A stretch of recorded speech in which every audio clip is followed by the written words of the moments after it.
The wind in Vermont is different. It's not the sharp, dirty gusts I knew from the city.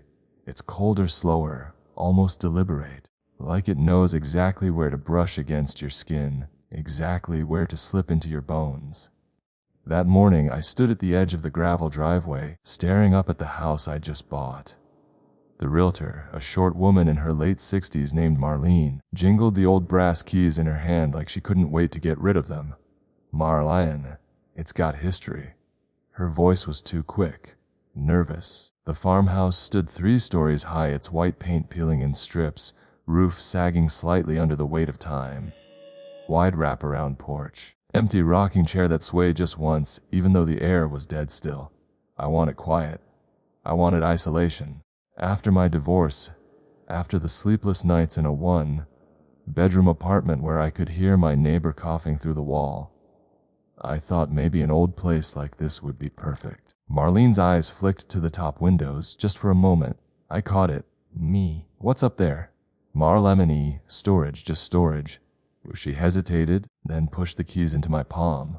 Her hand was colder than the wind. Mareni, just be careful what you say inside. The house, it tends to remember. She laughed immediately afterward like she wanted to make it a joke, but her smile didn't reach her eyes. Inside, the air was thick, not dusty exactly but heavy, like it had been holding its breath for a very long time. The floors groaned under my boots. Wallpaper curled at the edges, the faded floral pattern yellowed with age. A smell, faint metallic like wet coins, lingered in the corners. I dropped my bag in the front hall and listened. Silence. Not the kind of silence that comes from peace. The kind of silence where you know something is listening. That first night I unpacked only the essentials. A bedroll, my coffee pot, a single lamp. I sat on the floor in the living room scrolling through my phone when I heard it. A whisper, faint behind me. I froze. It had been so soft, so low that I thought maybe it was just the settling of the house. And then it repeated. Mli. My name. My name. I spun around, hard hammering, but the room was empty. Only the lamp hummed faintly. I told myself it was the wind through a crack in the wall. Except the windows were shut, and it had been my voice. It was like hearing myself on an old recording. I didn't sleep much that night. Every time my eyes closed, I thought I heard soft murmurs from the hallway. Familiar words, snippets of things I'd said earlier in the day. By morning I had convinced myself it was just my imagination. I made coffee, sat by the window, and then, from the kitchen doorway, in a voice just slightly off from mine, careful what you say inside.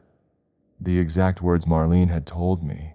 The voice didn't belong to her. It belonged to me. I didn't want to admit it, not yet, because admitting it meant accepting something I didn't believe in. Ghosts, spirits, haunted houses. Those were things for bad movies and clickbait articles.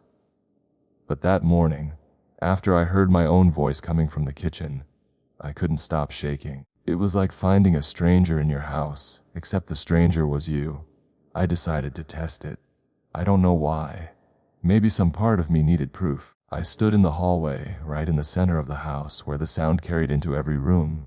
M.E.'s quietly, red apple.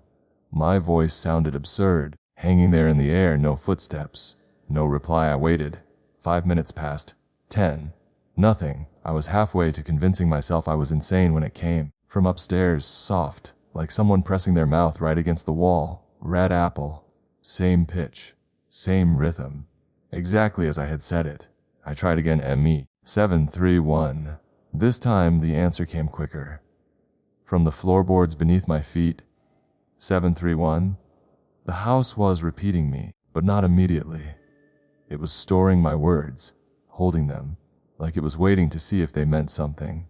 That afternoon I walked from room to room, speaking random phrases. The lake is frozen. Turn off the lights. Don't open the door. Each one was met with silence at first. And then, hours later, in the quiet of night, they would slip back to me. Sometimes from upstairs, sometimes right at my ear. I learned something else. The house didn't just echo my words. That night, lying on my bedroll, eyes wide open, I heard a whisper I had never said. Don't go in the cellar. I froze. It had been the same soft, almost breathless tone as all the others, but it wasn't mine, And I had never spoken about the cellar. The realtor never mentioned it. I hadn't even seen a door for one. And yet, somewhere in the dark, the house had just warned me. If you want, we can go right into part 3, where Emily starts searching for the hidden cellar door and realizes the house might not be warning her. It might be luring her. That's when the dread really tightens. That whisper wouldn't leave my head. Don't go in the cellar. Over and over. Like it had been stitched into the fabric of the night. The problem was there was no cellar. Or at least, there wasn't supposed to be. The next morning, I searched every room, pulled aside the moth-eaten rugs, ran my hands along the baseboards, even crawled into the kitchen cupboards. Nothing. Then, in the hallway closet, behind an old coat rod, my fingertips found an edge. Not wood, not drywall, metal, conal. It took me 20 minutes to pry it open with a screwdriver I'd brought from my apartment. When it finally gave way, a gust of air rushed out, heavy, stale, smelling like soil that hadn't seen light in decades. Beneath the panel, a set of narrow wooden steps, disappearing into black. I stood there for a long time, staring into it. It wasn't just dark. It felt like the dark was alive, like it could reach up and pull me down. That's when the voice came again, right behind me, close enough that the hairs on my neck stood straight. Don't go in. I spun around. No one. I don't know why I did what I did next. Maybe it was stubbornness. Maybe curiosity. Or maybe the house had been feeding me breadcrumbs since the first night, knowing exactly where I would end up. I took the first step. The wood groaned under my weight. The second step sagged dangerously. By the third, the air was colder, thick with a damp smell that clung to my clothes. Halfway down, my flashlight caught something scratched into the wall, words gouged deep into the plaster. Dawn to lice tinto I too. The letters were uneven. Some lines were smeared dark, like they'd been traced with something other than paint. I froze, my beam trembling over the words. Up until then, the whispers had been the scariest thing in this house. But now there was something worse. Someone else had been down here before me. The last step was soft under my boot, almost rotten. I put my weight on it slowly, the wood flexing like muscle. My flashlight cut across the cellar floor, and my stomach tightened. It wasn't a normal basement. The space was wrong. The walls weren't stone or brick, but rough, earthen tunnels stretching away in unnatural directions. It didn't feel built. It felt dug. I stepped forward, sweeping the beam across the dirt. That's when I saw them. Handprints. Dozens of them. Pressed deep into the soil, all leading away from the stairs. Some small like a child's. Some so large my hand could fit inside twice. The air was colder here, and with every breath, the smell of soil grew sharper, until I realized it wasn't soil. It was something sweeter, richer. Rot. I swung my light to the left, and my throat closed. There, half buried in the dirt wall, was a human face. Eyes shut, mouth open in a silent scream, skin gray, stretched thin. Not a skeleton. Not yet. I staggered back, and my light caught another face.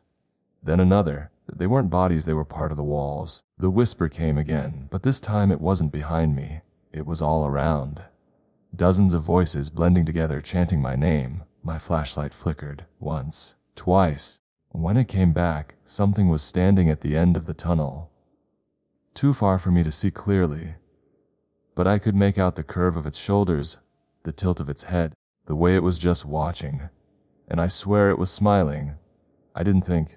I just ran. The tunnel twisted left, then right, then opened into a wider chamber where the ceiling dripped mud. My boots sank into the dirt, slowing me down like the ground itself was trying to keep me. Behind me, the sound of footsteps, slow, deliberate, not chasing, following. I reached the stairs and flew up them 2 at a time, heart clawing its way into my throat. My flashlight beam shook across the dusty cellar door. I shoved it open, but the kitchen wasn't there. Instead, another hallway stretched ahead, lined with those same rotting wallpaper patterns. The smell of damp wood and mold clung to my face. I spun around.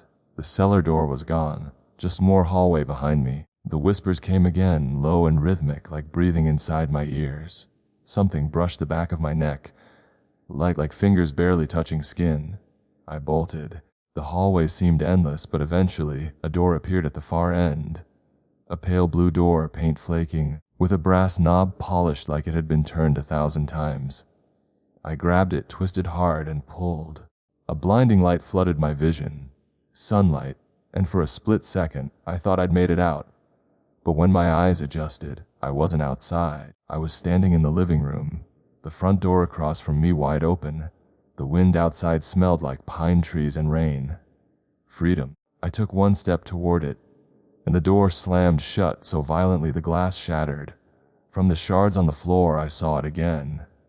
The thing from the tunnel, not in the room, not behind me, but standing in the reflection, grinning.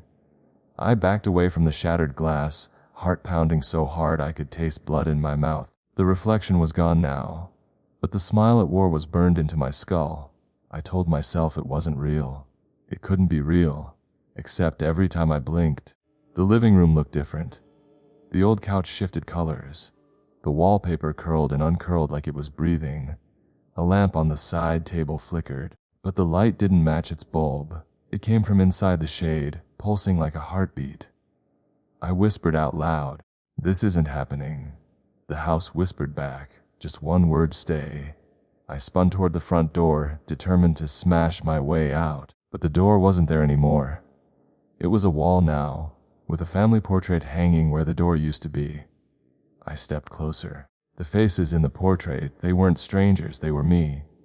Over and over again, a dozen versions of me. Older, younger, some with scars I didn't have, some missing eyes, one with her mouth sewn shut. Then, from somewhere deeper in the house, I heard the creak of footsteps coming down the stairs. Slow, heavy. The sound didn't belong to the thing from the reflection. No, these steps were human. Or they used to be. The footsteps grew louder, wood groaning under each slow step. I pressed myself against the wall, my pulse hammering so hard it felt like the house could hear it. When the figure finally appeared at the bend of the staircase, my stomach dropped. It was my father. But that wasn't possible. He'd been dead for 10 years. I'd been the one who found him, slumped in his chair, eyes open, staring at nothing. This man looked exactly like him. The same tired eyes, the same faded plaid shirt, but his movements were wrong. Too deliberate, too heavy, like each step was being placed by something else. Died. The word escaped before I could stop it. His lips curled into a smile I'd never seen before, too wide, too knowing. "You came back," he said, but the voice wasn't his. It was lower, rasping, like something dry and hollow scraping along the floor of his throat. I shook my head. "This isn't real." The smile didn't fade. He took another step toward me, and I realized his shadow wasn't connected to his feet. It lagged behind him, sliding across the floor as if it belonged to something else entirely. He stopped at the bottom step. "Don't you want to know?" The voice said, "What really happened to me?" The air turned cold enough that my breath fogged. And behind him, just barely visible in the darkness of the stairwell, something else was moving. I froze halfway up the staircase. Something was standing behind my father. At first, I thought it was just a trick of the shadows. The hallway was dim, the only light spilling in from the kitchen behind me. But then it moved. The blackness seemed to thicken, stretching up the wall and along the ceiling, like a living shadow trying to squeeze itself into the shape of a person, or something close to one. And then I saw them, hands, dozens of them. Long pale fingers crawling out from the dark, curling around my father's shoulders, his arms, even the banister. Each one twitched in slow, insect-like movements. "Dad," I whispered. He didn't turn. Instead, he tilted his head just slightly, as if listening to something I couldn't hear. "You were never supposed to leave," he said. But it wasn't his voice. It was deeper, layered, like 100 whispers speaking in unison, all inside my head. The hands tightened around him and then pulled. Something stepped forward out of the shadow, impossibly tall, its head bending at an unnatural angle to fit beneath the ceiling. There was no face, just a smooth, pale surface and the faint sound of breathing that didn't match my father's chest. The thing leaned toward me, and then the light bulb above us flickered. Once, twice, and went out. The moment the light died, the entire house seemed to exhale. It was pure black. No shapes, no outlines, Just a crushing, suffocating darkness that pressed in from all sides. Somewhere below me, the breathing grew louder. Not my father's, not human. It scraped along the inside of my skull, each inhale and exhale rattling like broken glass being stirred in a metal bowl. I backed up slowly, one foot finding the next step behind me. Creak. The sound was deafening in the silence. And then the thing moved. It didn't walk, it slid. A sudden rush of air hit my face, cold and damp, smelling like the inside of an old well. My chest tightened as I realized it was now right in front of me. I couldn't see it, but I could feel it leaning in. The breathing was inches from my ear, and then a whisper. "Do you remember the lake?" My knees buckled. That voice wasn't just in my ears. It was inside my head, worming through my thoughts. I wanted to scream, but my jaw wouldn't move.